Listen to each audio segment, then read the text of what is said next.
මේකට ෂෝට්කට් එකක් හදාගන්න කොහොමද කියලා. මේ සඳහා මුලින්ම අපි යන්න ඕන මේ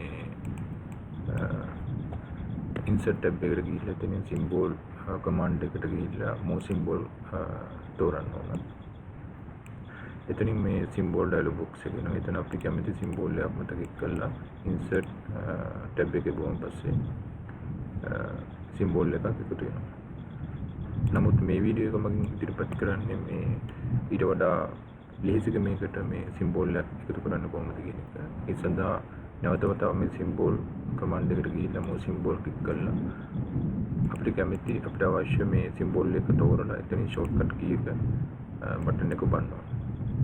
එතෙන් press new shortcut key කියන මේ මෙතන තියෙනවා මේ customize keyboard කියලා dialog box එකේ මෙතනට අපි කැමති shortcut key එකක් දෙන්න පුළුවන්. මම දෙන control දන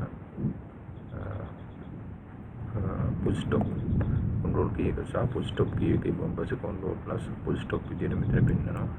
control key එක සහ full stop බටන් එකේ වම් පස්සේ මේ shortcut එක මේ symbol එක add කරගන්න පුළුවන්. එතන assign කරනවා. ඊට පස්සේ close කරනවා. දැන් මම control key එක බලලා full stop බටන් එක බලනවා. ඒතකොට මේ ආකාරයට මේ full stop එක මේ add කරගන්න පුළුවන්. මේ ගොඩක් දුරට වැදගත් වෙන්නේ සිංහල type කරන ගමන් full stop එක දාන්න වෙනකොට ඉංග්‍රීසි font එකකට මාරු කරන්න වෙනවා. නමුත් මේ විදිහට මේ shortcut එකක් හදාගත්තාම පස්සේ මේ විදිහට මේ language එක මාරු කරන්න අවශ්‍ය වෙන්නේ නැහැ.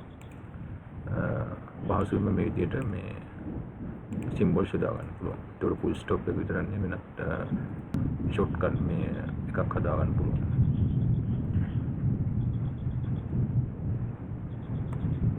හොඳයි එහෙනම් වීඩියෝ එක මෙතන නවත්තමු. channel එක subscribe කරන්න, ඒ වගේම like කරන්න.